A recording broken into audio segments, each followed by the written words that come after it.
क्या आपको 3 हफ्तों से ज्यादा खांसी है? क्या आप जानते हैं कि क्षय रोग यानी टीबी ट्यूबरकुलोसिस एक ऐसा संक्रामक रोग है जो ज्यादातर हमारे फेफड़ों पर हमला करता है, लेकिन यह मस्तिष्क, रीढ़ की हड्डी और शरीर के दूसरे हिस्सों में भी फैल सकता है।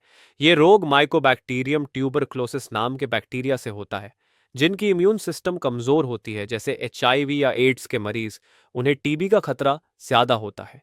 टीबी के लक्षणों में शामिल हैं 3 हफ्ते से ज्यादा खांसी रहना, छाती में दर्द, खून की खांसी, रात में पसीना आना, वजन घटना और लगातार बुखार रहना। अगर ये लक्षण लंबे समय तक बने रहें तो तुरंत डॉक्टर से संपर्क करें।